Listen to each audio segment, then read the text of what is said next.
Hello everyone. आज हम start करेंगे हमारा चैप्टर 3 के अंदर कोर कॉम्पिटेंसी।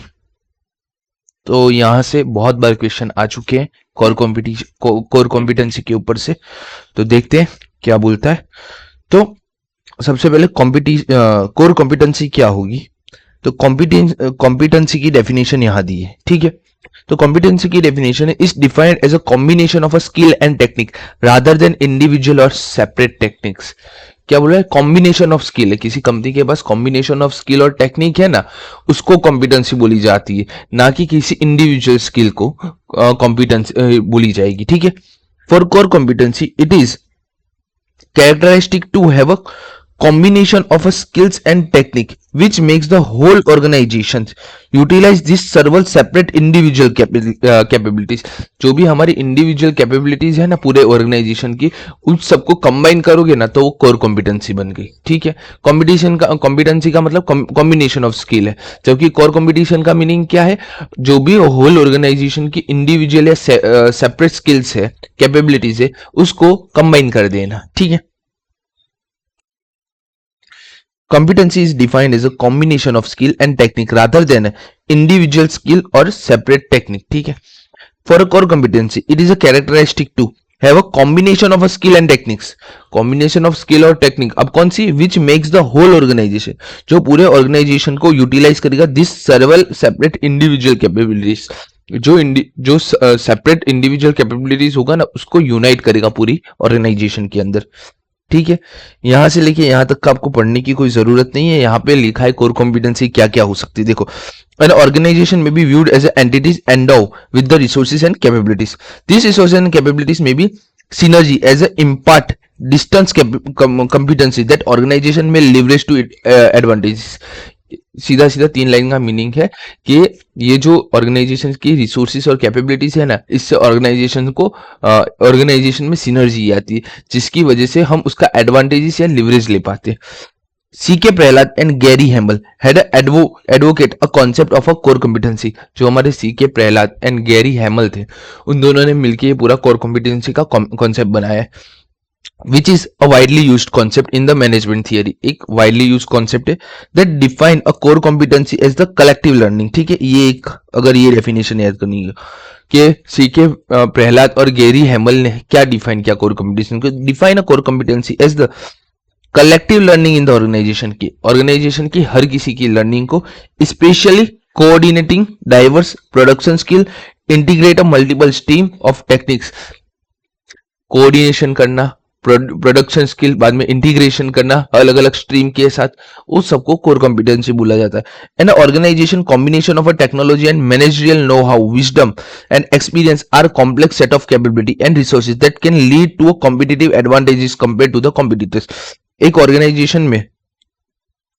ऑर्गेनाइजेशन की combination of technology and managerial know how जो होता है, विजडम होता है, एक्सपीरियंस होता है, एक कॉम्प्लेक्स सेट ऑफ कैपेबिलिटीज होता है। देखो, किसी की कोई टेक्नोलॉजी यूज कर रहा है, हर कंपनी की टेक्नोलॉजी सेम नहीं होगी, जो भी मैनेजरियल नो हाउ है वो सेम नहीं होगा, विजडम सेम नहीं होगी, और एक्सपीरियंस भी सेम नहीं होगा किसी भी ऑर्गेनाइजेशन का।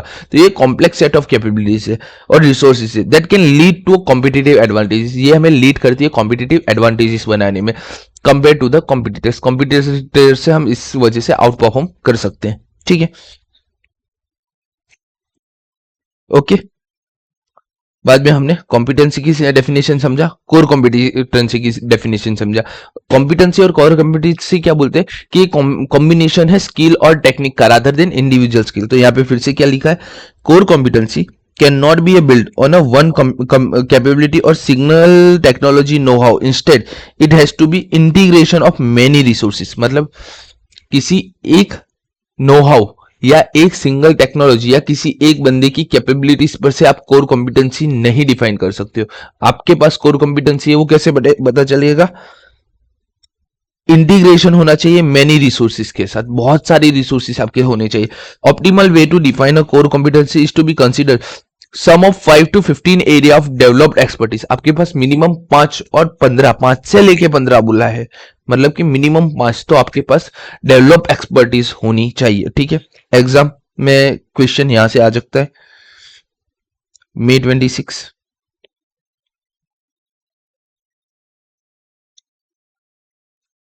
ठीक है। According to C K Prahalad and Gary Hamel, major core competency are identify in 3 area. क्या गैरी हेमल और सी के प्रहलाद ने क्या बोला भाई, इन 3 एरिया के अंदर है ना कोर कॉम्पिटेंसी तो होनी ही चाहिए। इन 3 एरिया के अंदर है ना मेजरली सब अपनी कंपटीशन कोर कॉम्पिटेंसी डेवलप करते हैं। सबसे पहला क्या बोला, कॉम्पिटिटर डिफरेंशिएशन। ठीक है, पढ़ेंगे पूरा डिटेल में, कॉम्पिटिटर डिफरेंशिएशन। सेकंड उन्होंने बोला कस्टमर की वैल्यू इंक्रीज करो और एप्लीकेशन टू अदर मार्केट। ठीक है, तो ये 4 से 5 मार्क्स में सीधा सीधा पूछेंगे। कोर कॉम्पिटेंसी 2 मार्क्स में आपको एक्सप्लेन करो या 1 मार्क्स में एक्सप्लेन करो। Definition of core competency 1 marks. बाद में ये 3 आप नाम लिखोगे उसका 1 मार्क्स। कौन सी major core competency, major core competency, और इनको एक्सप्लेन करोगे 2 to 3 लाइंस के अंदर तो 3 मार्क्स। ये आपके हो गए 5 मार्क्स का क्वेश्चन एक। ठीक है, या तो फिर यही अकेला 5 मार्क्स में पूछ सकता है, पूरा एक्सप्लेन करना पड़ेगा। ठीक है, तीनों कोर कॉम्पिटेंसी लिखो और तीनों कोर कॉम्पिटेंसी को एक्सप्लेन करो। इसका 1 से 1.5 मार्क्स हो सकता है लिखने का, और इसका 3 से 3.5 मार्क्स हो सकता है तीनों को एक्सप्लेन करने का। ठीक है, तो सीके प्रयास और गैरी हेमल में मेजर कोर कॉम्पिटेंसी कहां पे आइडेंटिफाई की, नीचे के 3 एरिया पे। कौन कौन से, कॉम्पिटिटर के साथ डिफरेंशिएशन बना के चलो, कस्टमर को वैल्यू दो और application to the other market. अब बात करते हैं कॉम्पिटिटर डिफरेंशिएशन। सबसे पहले ये हमारा पहला जो पैरा है ये बात करता है कॉम्पिटिटर डिफरेंशिएशन पे। दूसरा पैरा बात करता है कस्टमर वैल्यू पे, और तीसरा पैरा बात करता है एप्लीकेशन टू कॉम्पिटेंसी या एप्लीकेशन टू अदर मार्केट। ठीक है, तो इन तीनों को हम समझेंगे एक एक करके। One of the main 3 condition, competitor differentiation is one of the main 3 condition. The company can consider having a core competency if the competency is unique and it is difficult to for competitors to imitate. मैं competitor से compete कर रहा हूं, तो computer से मैं compete कर रहा हूँ डिफरेंशिएशन पे, तो क्या होना चाहिए, मेरे पास जो भी स्किल है वो यूनिक होनी चाहिए, मतलब कि मेरी कंपिटेंसी यूनिक होनी चाहिए। और दूसरा क्या है, मैं यहाँ पे कॉम्पिटिटर की बात कर रहा हूँ, तो कॉम्पिटिटर मेरी जो कंपिटेंसी या जो मेरा यूनिकनेस है ना वो इमिटेट ना कर पाए। Difficult for competitor to imitate, this can provide a company with an edge, provide edge compare to the competitors. ऐसी कंपिटेंसी, कंपिटिटर डिफरेंशिएशन, ऐसी कंपिटेंसी प्रोवाइड करती है कंपनी को edge compare to the competitors. It allow the company to provide a better service, provide a better product और service to the market with no fear that the competitors can copy it. ठीक है, आपके पास जो uniqueness है वो uniqueness अगर कोई copy नहीं कर पाता है तो आप एक बेटर प्रोडक्ट और सर्विस दे पाओगे मार्केट के अंदर without any fear, with no fear for the competitors can copy it. ठीक है, कि कंपिटिटर में ये सर्विस दूंगा और कंपिटिटर ने कॉपी कर लिया। आपका अगर कॉम्पिटेंसी यूनिक है, डिफिकल्ट है इमिटेट करना, तो आप क्या एक बेटर सर्विस दे पाओगे, यस, और without fear of the competitor can copy it. The company has to keep on improving the skill in order to sustain competitive position.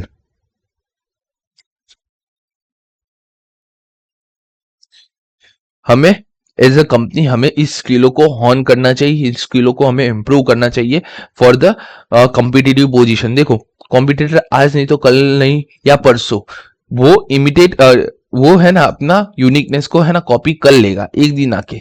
China है, चाइना हर चीज का कॉपी बना लेता है। ठीक है, उसको थोड़ा टाइम लगता है, 1 साल 2 साल 3 साल, पर वो कॉपी बना लेगा।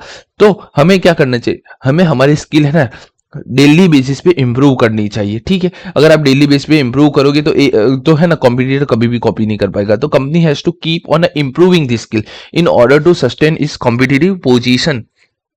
Okay, competency does not necessary have to exist within a one company in order to define as a core competency. देखो ऐसा नहीं हो सकता है कि आपके अकेले के ही पास ये कॉम्पिटेंसी, मार्केट में किसी और के भी पास हो सकती। तो competency does not necessary to have the exist within the one company in order to define a core competency. core competency बनने के लिए आपके अकेले के पास हो ऐसा जरूरी नहीं है। Although all companies operating in the same market would have the equal skill and resources. ठीक है, अगर सारी कंपनियां एक ही सेम मार्केट में ऑपरेट करती है, सबके पास इक्वल स्किल एंड रिसोर्सेज है, उसके बावजूद if one company can perform this better than the company has obtain core competency. Core competency क्या बोलते हैं ये लोग, कि अगर सारी फर्म एक ही मार्केट में है, एक ही जैसे स्किल और रिसोर्स यूज कर रही है, मतलब कि 90% चीजें एक जैसी है, उसके बाद कोई एक कंपनी ही बेटर परफॉर्म कर पा रही है दूसरी कंपनियों से, तो उस कंपनी के पास है क्या है, core competency. It is quite difficult to imitate a patent innovation like Tesla have been winning over a competition in a electrical vehicle। Tesla के पास ईवी के पैटर्न और इनोवेशन है, तो वो तो कोई ले नहीं पाएगा, तो वो वहां पे बेटर कर रही है, ठीक है।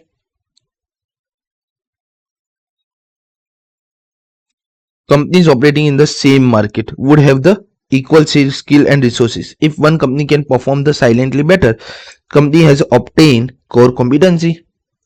ठीक है, तो फटाफट एक बार फिर से, कॉम्पिटिटर डिफरेंशिएशन ये सोलो भी लिखने के लिए पूछ सकता है। यहाँ पे हर एक चीज के ऊपर केस स्टडी भी बन सकती है, तो केस स्टडी बनेगी तो पूरा जितना टिक मार्क किया उतना लिखोगे, अच्छा रहेगा। 5 में से हमें 4 to 4.5 तक तो मिल ही जाएंगे। मतलब कि देखो केस स्टडी में क्या होता है, केस स्टडी में क्या होगा, सबसे पहले आपको आइडेंटिफाई करना पड़ेगा भाई सी के प्रहलाद और गैरी हैमेल ने कॉम्पिटिटर डिफरेंशिएशन की स्ट्रेटेजी यूज की है, 1 मार्क्स। ठीक है, सबसे पहले इन तीनों में से कौन सा है, कस्टमर डिफरेंशिएशन है, कस्टमर वैल्यू या एप्लीकेशन टू अदर मार्केट है, उसको आइडेंटिफाई करके उसका लिखने का 1 मार्क्स मिलेगा आपको। बाद में अंदर का कॉन्टेक्स्ट लिखने का 3 to 4 मार्क्स आपका हो सकता है, ठीक है, अरे 2 to 3 मार्क्स हो सकता है। एंड केस स्टडी को है ना एक्सप्लेन करने का 2 to 3 मार्क्स, 1 to 2 मार्क्स होगा, ठीक है। तो ऐसे पूरा 5 मार्क्स में डिवाइड होगा आपका पूरा क्वेश्चन, अगर स्पेसिफिक किसी एक के ऊपर केस स्टडी ये पूछते हैं, ठीक है। कॉम्पिटिटर डिफरेंशिएशन, तो सबसे पहले कॉम्पिटेंसी यूनिक होनी चाहिए, difficult for competitor to imitate, provide a company an edge compare to the competitors, provide a better product or service to the market with no fear of copy, competitors can copy it, ठीक है। improving this skill order to sustain competitive advantages या competitive position। competency does not necessarily have to exist within the one company in order to define a core competency, although all company operating in the same market would have the equal resources and skill if one company perform better or significantly better, then the company has obtained core competency। ठीक है, 2 minute लगे याद करने में, 2 ही minute लगेगा घर में आपको ये इतना याद करने में, ठीक है। मैं बोलता हूं 5 मिनट देके ना ढंग से एक बार लिख भी लेना। Second condition to be met, customer value, ठीक है। दूसरी कंडीशन क्या होनी चाहिए भाई कोर कॉम्पिटेंसी के लिए, तो customer value. Deliver a fundamental benefit for the end customer in order to be core competency. देखो पूरी लाइन है, पूरी लाइन लिखने जैसी है, पर उसमें से ये मेन पार्ट है। व्हेन परचेसिंग अ प्रोडक्ट और service it has to deliver a fundamental benefit for the end customer in order to be core competency. आपके पास कोर कॉम्पिटेंसी कब मानूंगा मैं, जब ये एंड कस्टमर को कोई फंडामेंटल बेनिफिट दे रहा है। अगर फंडामेंटल बेनिफिट नहीं मिल रहा है तो then that competency is not core competency, ठीक है। तो purchasing a product or service, it has to deliver a fundamental benefit to the end customer in order to be a core competency. It will include all the skill needed to provide a fundamental benefit, ठीक है। Real impact on the customer as the reason to choose the purchase them, ठीक है।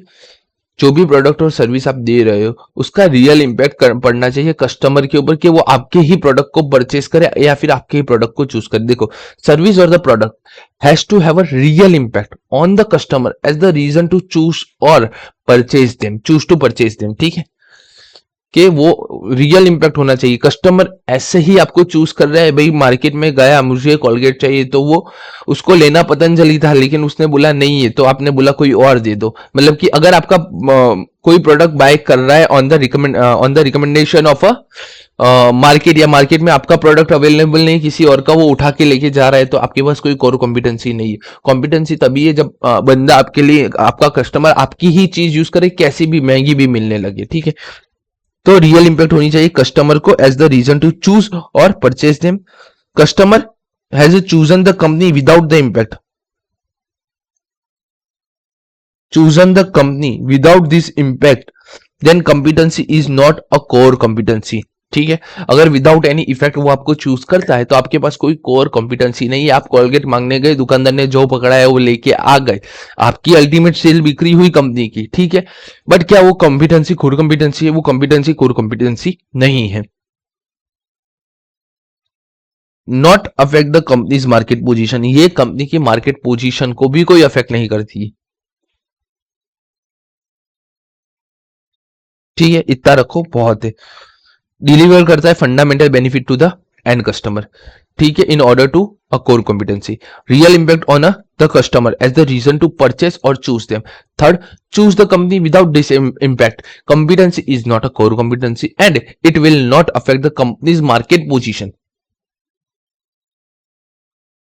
Okay, last condition to be met is application of competency to the other market या application to the other market. ठीक है, core competency must be, core competency must be, core competency must be applicable to whole organization. मेरे पास जो core competency है ना, वो पूरे ऑर्गेनाइजेशन को है ना इम्पैक्ट करनी चाहिए, पूरे ऑर्गेनाइजेशन के लिए एप्लीकेबल होनी चाहिए।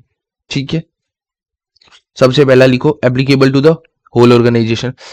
Can not be only one particular skill और स्पेसिफाइड एरिया ऑफ एक्सपर्टीज। आपके पास कोई पर्टिकुलर स्किल या स्पेसिफाइड एरिया ऑफ एक्सपर्टीज है जो पूरे ऑर्गेनाइजेशन के अंदर एप्लीकेबल नहीं हो रही है। हमने पहले ही पढ़ा, क्या पढ़ा यहाँ पे, कि ऑपरेट कर रहे हैं सेम मार्केट में, ऑपरेट कर रहे हैं सेम मार्केट में और इक्वल स्किल एंड रिसोर्सेज है, उसके बाद भी एक ही कंपनी आउट बेटर परफॉर्म कर पा रही है। तो ये क्या बोल रहा है, तो जो भी स्किल आपकी हो वो एप्लीकेबल हो पूरे ऑर्गेनाइजेशन में।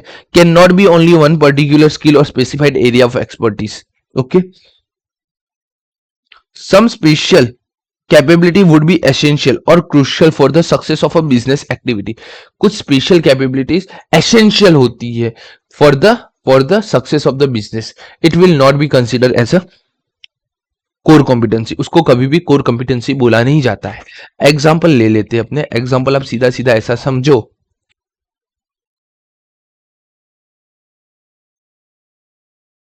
अब कोई स्पेशल कैपेबिलिटी क्या हो सकती है, आपने अपनी शॉप एक ऐसी जगह पे ओपन की जहां पे है ना, आप जिस चीज की शॉप ओपन कर रहे हैं वहां पे उसकी डिमांड ज्यादा ही होती है ऑलवेज।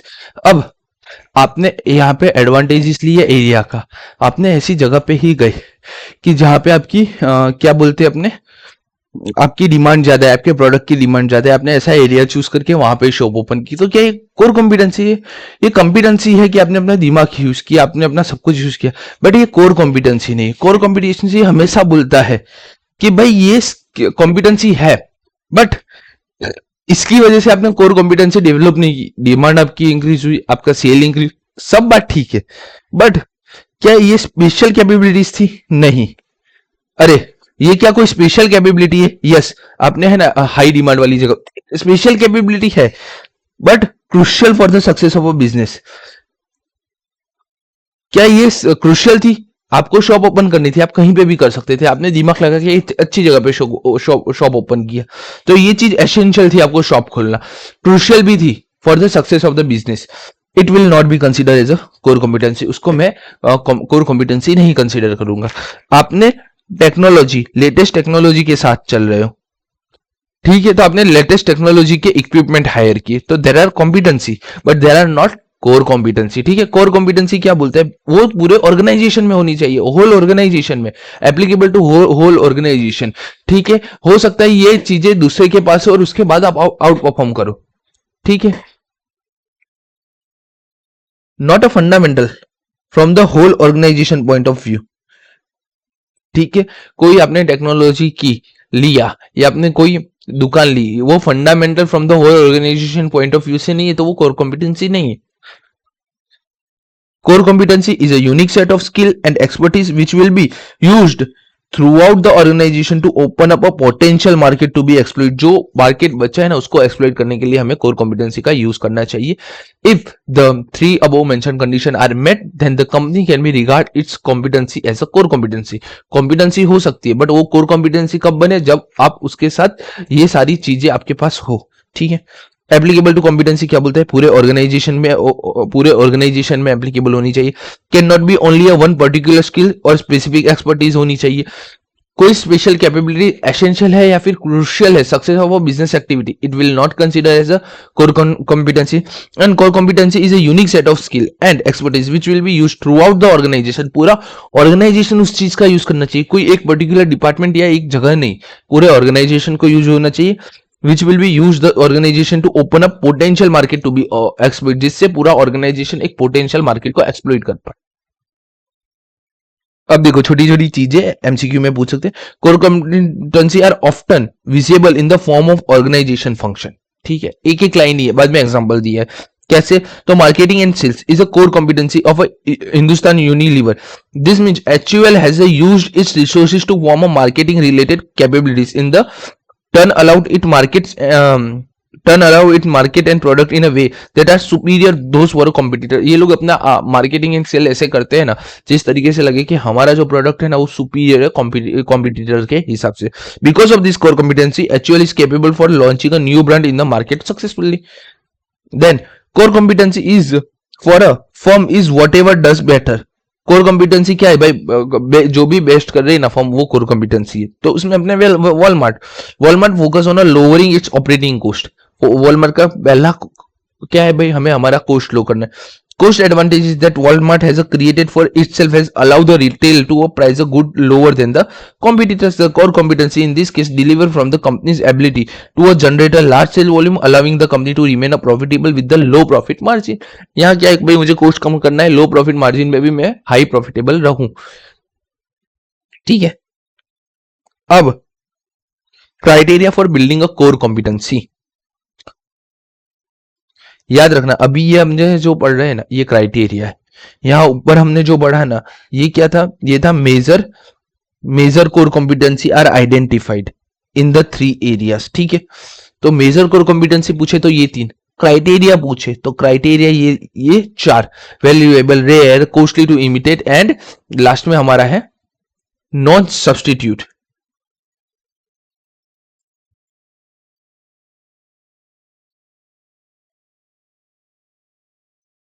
ठीक है, तो 4 क्राइटेरिया है कोर कॉम्पिटेंसी के। कौन कौन से, valuable, rare, costly to imitate and last में not substitute.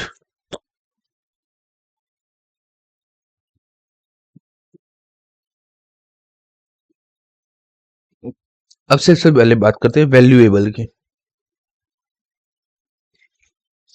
Valuable capabilities are one that allow the firm to exploit opportunity और avoid the threat with external environment.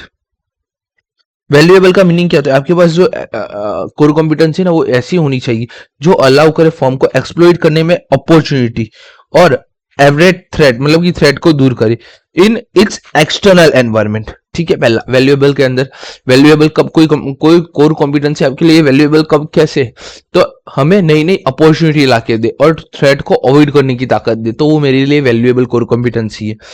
अब form create a value of customer value for customer by effectively using a capability to exploit opportunity. हम ऐसी चीज create कर रहे हैं जो value करता है कस्टमर के लिए, तो क्या सीधा सीधा हमारे अपॉर्चुनिटी एक्सप्लॉइट होगी, हम ज्यादा अपॉर्चुनिटीस्ट बनेंगे। यस, ठीक है, एक एग्जांपल यहाँ पे दिए, finance company build a valuable competency in the financial service.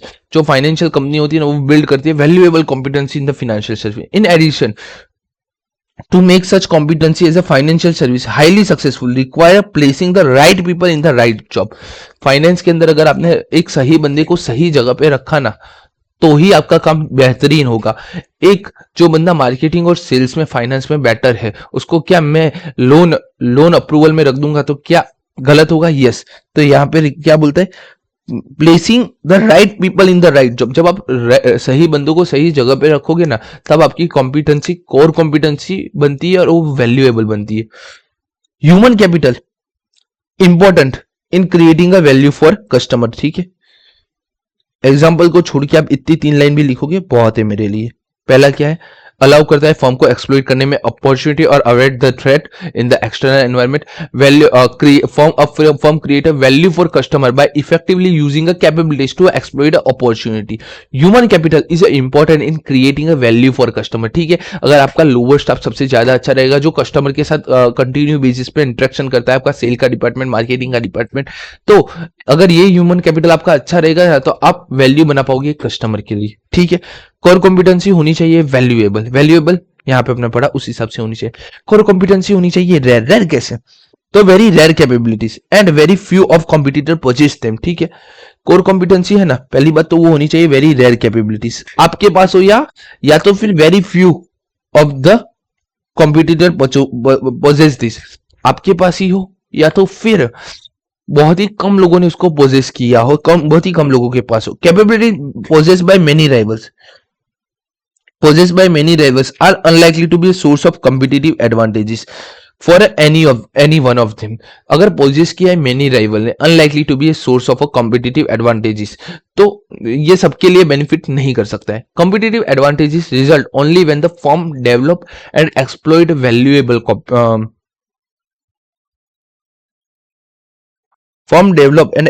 valuable capability that differ from those shared with the competitors. जो कॉम्पिटिटर्स के पास है, आपके पास जो है, आपने उससे अगर कुछ वैल्यूएबल क्रिएट कर लिया है तो आपकी कॉम्पिटेंसी रेयर हो जाएगी, और रेयर जब हो जाएगी तो वो आपके कॉम्पिटिटर्स से थोड़ी अलग रहेगी। ठीक है, costly to imitate.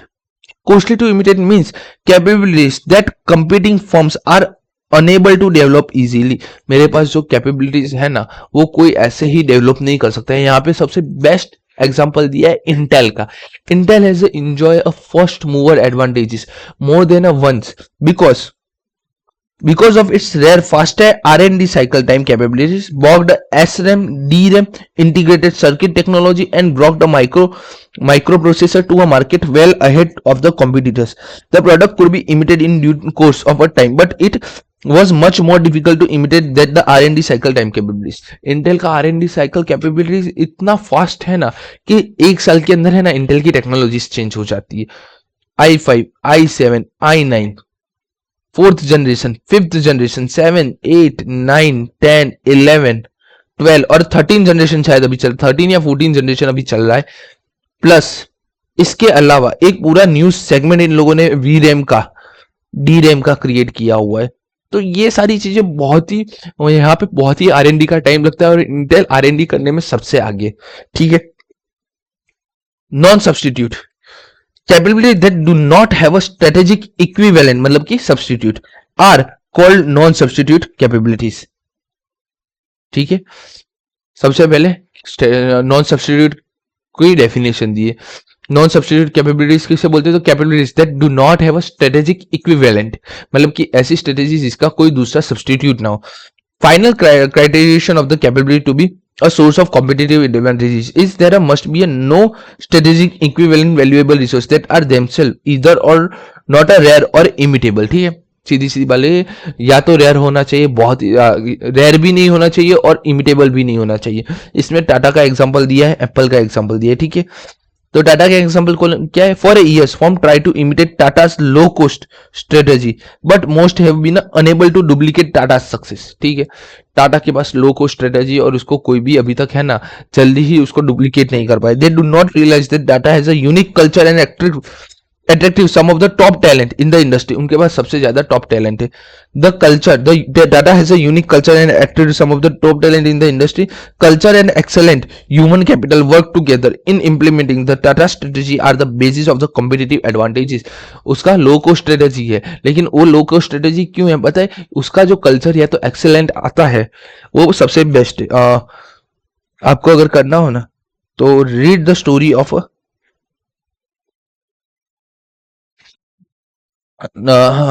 Taj attack. Taj attack की जो स्टोरी थी ना वो रीड करना। वहां पे वहां का जो ह्यूमन कैपिटल था या वहां के जो एम्प्लॉइज थे, उन एम्प्लॉइज ने अपनी जान पे खेल के वहां के जितने भी गेस्ट आए थे ना उनकी जान बचाना उन्होंने प्रायोरिटी समझा, ना कि अपनी जान बचाने का। तो ठीक है, एक ये ह्यूमन कल्चर है, एक्सेलेंट ह्यूमन कैपिटल है उनके पास। ठीक है, एप्पल का एग्जांपल दिया है, are deeply aware about the Apple's operating system. ठीक है, operating system iOS successful model. However, to date, no competitor has been able to imitate Apple's capabilities. These are the also protected through a copyright. ठीक है, Apple का जो iOS system है, आप जो phone में यूज करते हो, फोन की बात करते हैं अभी मैं, है ना, इसकी बात नहीं कर रहा हूँ मैक की, यहाँ पे iOS की बात हुई है। iOS माने आपका आईफोन। आईफोन के अंदर जैसा कैपेबिलिटीज जो वो चीज देता है सिक्योरिटी, वो आज तक कोई नहीं दे पाया। ठीक है, अब बात करते हैं एप्पल के साथ साथ मैं बात करता हूँ माइक्रोसॉफ्ट की। Windows operating system that are also, Windows के अलावा इस दुनिया में बहुत सारे ऑपरेटिंग सिस्टम है। एप्पल का खुद का ऑपरेटिंग सिस्टम है जो एप्पल के मैक प्रोडक्ट के ऊपर चलता है। उसके अलावा रास्पबेरी से लेके बहुत सारे ऑपरेटिंग सिस्टम है, अपने को तो नाम भी नहीं पता है। अपने को सिर्फ विंडोज ऑपरेटिंग सिस्टम और मैक ऑपरेटिंग सिस्टम के ही बारे में पता है, उसके अलावा हमें किसी का नाम नहीं पता है। ठीक है, तो यहाँ पे जो हमारा विंडोज का ऑपरेटिंग सिस्टम है ना, उसका कोई भी नॉन सब्सटीट्यूट नहीं, क्योंकि सबसे पहले ये फ्री है, ओपन फॉर ऑल है, बाद में ये पूरा का पूरा फ्री सॉफ्टवेयर देता है। ठीक है, सिर्फ ये कॉर्पोरेट को चार्ज, कॉर्पोरेट वर्ल्ड पे चार्ज करता है। तो समझो ये सारी चीजों की वजह से ये कॉस्टली टू इमिटेट है। मतलब कि इसका अगर बाय प्रोडक्ट बन भी जाए ना, इसका कॉपी प्रोडक्ट बन भी जाए ना, तो अभी लोग है ना विंडोज से किसी और ऑपरेटिंग सिस्टम पे शिफ्ट करने से पहले करोड़ों बार सोचेंगे, क्योंकि ह्यूमन एफर्ट लगता है।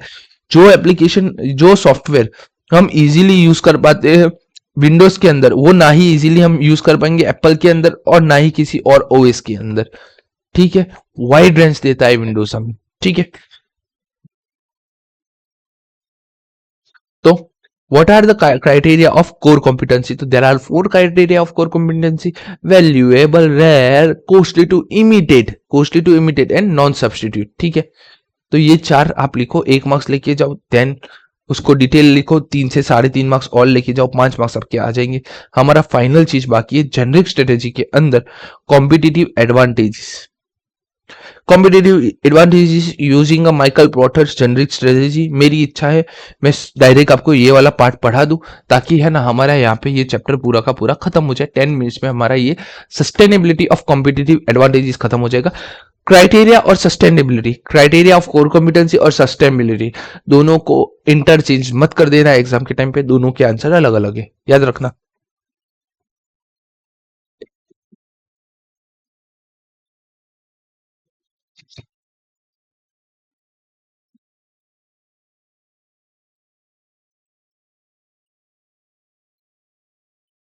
Give me a second. ठीक है, थोड़ा ऊपर वाला पार्ट पढ़ लेते हैं, उसके बाद अपने कंटिन्यू करेंगे। For a most, if not all the company achieving a superior performance relative to a rivals is for the ultimate challenge। ठीक है, if company strategic result in a superior performance, it is said to have competitive advantages। मतलब कि आप अगर कहीं पे भी performance, superior performance कर रहे हो पूरी इंडस्ट्री से, तो आपके पास कॉम्पिटिटिव एडवांटेजेस है। SM involves development of a competency that manager can use to achieve a better performance। ठीक है, क्या बोल रहे, मैनेजर यूज करता है ऐसी तकनीकों का, ऐसा SM का इस तरीके से यूज करता है कि वो एक बेटर परफॉर्मेंस में अपनी टीम को ले आए and a competitive advantages for their organisation, और अचीव कर पाए कॉम्पिटिटिव एडवांटेजेस। कॉम्पिटिटिव एडवांटेजेस, ठीक है, थोड़ा बहुत अगर लिखने का आए तो लिखो ये वाला form. Competitive advantages allow a form to gain an edge over a rival when competing. हम जब भी कंपीटिंग करेंगे तब हम राइवल से एक कदम आगे होंगे। कॉम्पिटिटिव एडवांटेजेस हमें ये बताता है। डेफिनेशन देख लो, it is a set of unique features of a company. ये यूनिक फीचर है कंपनी के।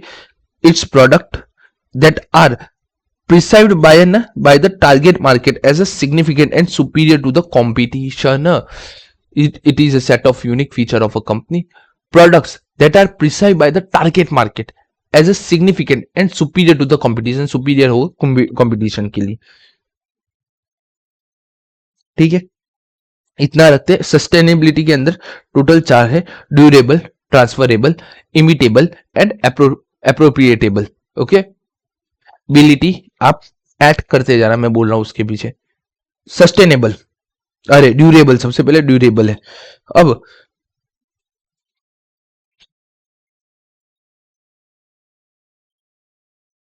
ड्यूरेबल आपने यहाँ पे ना एग्जांपल से चालू कर। Capabilities which are result of the management expertise of the CEO are also vulnerable।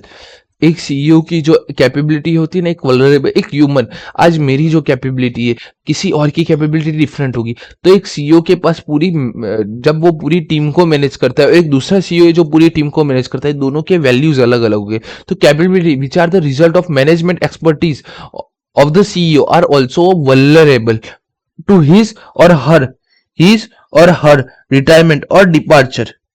ठीक है, एक मिनट, रुको रुको रुको रुको रुको रुको, ऊपर से ही पढ़ना पड़ेगा, ऊपर से ही पढ़ना पड़ेगा क्योंकि उसका पॉइंट ऊपर से कनेक्ट है एग्जांपल का। The period over which a competitive advantage is sustained depend on the part of rate at which firm resource and capability deteriorate। भाई जो हमारी फॉर्म्स की रिसोर्स एंड कैपेबिलिटी है उसका डिटोरेशन रेट क्या है ना, उसके ऊपर हमारा कॉम्पिटिटिव एडवांटेजेस आधार रखता है। Competitive advantages depend in the part of the rate at which a firm's resources and capabilities deteriorated। ठीक है, in the industry where the rate of product, ऐसी इंडस्ट्री है जहां पे rate of product innovation is fast, product patent are quite likely to become obsolete. ठीक है, आप ऐसी जगह पे काम कर रहे हो जहां पे बहुत तेजी से इनोवेशन हो रहा है, मतलब कि हर एक साल नया प्रोडक्ट आ रहा जा रहा है। तो इस समय पे आपके पास पेटेंट होगा तो क्या पेटेंट काम करेगा? नहीं करेगा, क्योंकि आपके पास जो पेटेंट है ना, इनोवेशन की वजह से उससे कोई सुपीरियर प्रोडक्ट मार्केट में आ जाएगा, तो ये सब ऑब्सोलीट हो जाता है।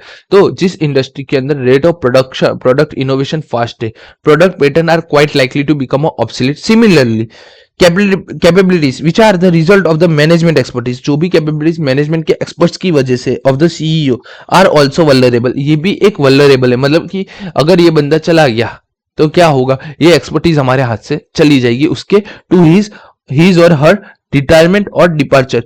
जब भी ये बंदा चला जाएगा ये हमारी कैपेबिलिटीज चली जाएगी। ठीक है, पहला क्या बोला भाई, रेट डिटोरेशन रेट के ऊपर डिपेंड करता है भाई प्रोडक्ट का ड्यूरेबिलिटी कितना है, प्रोडक्ट का ड्यूरेबिलिटी कॉम्पिटिटिव एडवांटेज ड्यूरेबल है कि नहीं, वो किस पे डिपेंड करता है कि rate at which form resource and capabilities deteriorate. दूसरा क्या बोला, जिस इंडस्ट्री के अंदर rate of product of innovation fast होता है वहां पे product pattern are quietly like to become obsolete. ठीक है, उसके बाद क्या बोला, अगर मैनेजमेंट की एक्सपर्टीज किसी सीईओ की वजह से जो वल्नरेबल है to his or her retirement और डिपार्चर, ये सारी एक्सपर्टीज हमारे पास से चली जाएगी। On the other hand many customer brand name have a highly durable appeal. But ये क्या बोल रहा है एट द एंड कि अगर आप अपने ब्रांड नेम को ऐसा बनाओगे जो कस्टमर को याद रहे और ब्रांड का नाम लेके खरीदे, तो क्या वो हमारा कॉम्पिटिटिव एडवांटेज तब ड्यूरेबल रहेगा? Yes, transferable. Even if the resource and capabilities on which competitive advantages is based are durable, अगर रिसोर्सेज और कैपेबिलिटीज के हिसाब से ड्यूरेबल है, it is likely be eroded by competitors, eroded by the competitors from the rivals या जो हमारे competition या राइवल्स जो राइवल और जो कॉम्पिटिटर हमारे होंगे ना, वो हो सकता है हमें एरोडेट कर दे, मतलब कि हमें असाइड कर डाले। Ability of a rival to attack a position of a competitive advantages, rival की ऐसी एबिलिटी होगी जो हमारी जो कॉम्पिटिटिव एडवांटेजेस होंगे वहां पे अटैक कर सकती है। सीधा सीधा easier is to transfer the resource and capabilities between the companies। अगर दो कंपनी के बीच में जो रिसोर्स एंड कैपेबिलिटीज है वो इजी तरीके से ट्रांसफर हो जाती है, then the less sustainable will be the competitive advantages which based on them। अगर आपकी जो मैं बोलूँ ना, ये सब याद करने की जगह इतना भी याद कर लिया बहुत है। ठीक है, क्योंकि आएगा पूरा क्वेश्चन ही आएगा, दो लाइन ही लिखनी रहेगी। जितना इजी होगा ट्रांसफर करना रिसोर्स और capability between the two companies, the less sustainable, वो हमारे पास सस्टेनेबल बहुत ही लेस रहेगा। It will competitive advantage based on them. देखो यहाँ पे बात हमने की ट्रांसफरेबिलिटी की, तो यहाँ पे ट्रांसफर का ये वाला एक पॉइंट ही है। ठीक है, कि जितना इजी हम ट्रांसफर कर पाएंगे उतना हमारा सस्टेनेबल नहीं रहेगा। हम क्या कौन सी बात कर रहे थे भाई, सस्टेनेबिलिटी की बात कर रहे थे, कॉम्पिटिटिव एडवांटेजेस की। उसमें सबसे पहले बात की ड्यूरेबिलिटी की, उसके बाद सेकंड हमने बात क्या की, ट्रांसफरेबिलिटी की। अब बात करेंगे हम इमिटेबिलिटी की। If the resource and capabilities can not be purchase by would be imitator, then the must be built from scratch। resource and capabilities है cannot be purchased by a would be imitator, जो भी हमारा competitor, imitator का मतलब जो अगला person है जो हमारे से कॉम्पिटिशन कर रहा है, अगर वो रिसोर्स कैपेबिलिटी बाय नहीं कर सकता, इसका मतलब क्या है, उसको उसको क्या करना पड़ेगा, उसको है ना डेवलप करना पड़ेगा स्क्रैच से। Then they must be build from scratch. अगर है हमारे पास ऐसा कोई रिसोर्सिस या कैपेबिलिटीज है जो वो है ना मार्केट में जाके परचेस नहीं कर सकते, तो उसको करना पड़ेगा, उसको बिल्ड करना पड़ेगा फ्रॉम द स्क्रैच, मतलब कि शुरुआत से उसको पूरा का पूरा वो रिसोर्स और कैपेबिलिटी बनाना पड़ेगा। जितना easily and quickly can be competitor build the resources and capabilities on which the forms competitive advantage is based the true test of the imitability. क्या बोल रहा है ये कि एक सही टेस्ट क्या है इमिटेबिलिटी का, जितनी जल्दी और जितनी इजीली और जितनी क्विकली एक कंपटीटर अगर वो रिसोर्स एंड कैपेबिलिटीज अगर बना लेता है ना, तो ये ट्रू टेस्ट है इमिटेबिलिटी का। सीधा सीधा बात हो गई, ठीक है। एप्रोप्रिएटेबिलिटी, तो ability of the form owners to appropriate the returns on the resource basis. जो भी हमारे रिटर्न्स है ना उसको रिसोर्स बेसिस पे हमें अपोर्शन करने चाहिए। तो जो भी फॉर्म के ओनर की कैपेबिलिटीज होगी अप्रोप्रिएट करेगा ऑन द रिसोर्स बेसिस पे, even where resources and capabilities are capable of offering a sustainable advantage. This is an issue as to who receive the returns on the resources. This means that the reward are directly from where the fund were invested rather than the creating a advantages with no actual reward to a people to invested capital. सीधा सीधा बोल रहा है कि जो तुम्हारे return है उसको अप्रोप्रिएटली रिवॉर्ड दो, रिवॉर्ड ना दो तो इसको इसी जगह पे इन्वेस्ट करो जहां से आपको डायरेक्ट बेनिफिट हो। डन, इतना लिखा है इसके अंदर। इसी के साथ हमारा ये चैप्टर यहाँ पे खत्म होता है, चैप्टर नंबर 3 हमारा खत्म होता है। थोड़ा हमने जल्दी बता दिया क्योंकि अब हम एग्जाम के बहुत नजदीक है, एसएम के एग्जाम को मंथ भी अब नहीं बाकी, ठीक है। तो मिलते हैं अब नेक्स्ट लेक्चर में। चैप्टर 2 अभी हमारा बाकी है, देखते हैं कितने दिनों में हमारा चैप्टर 2 हम कंप्लीट करते हैं। Probably this weekend we complete our chapter 2 also.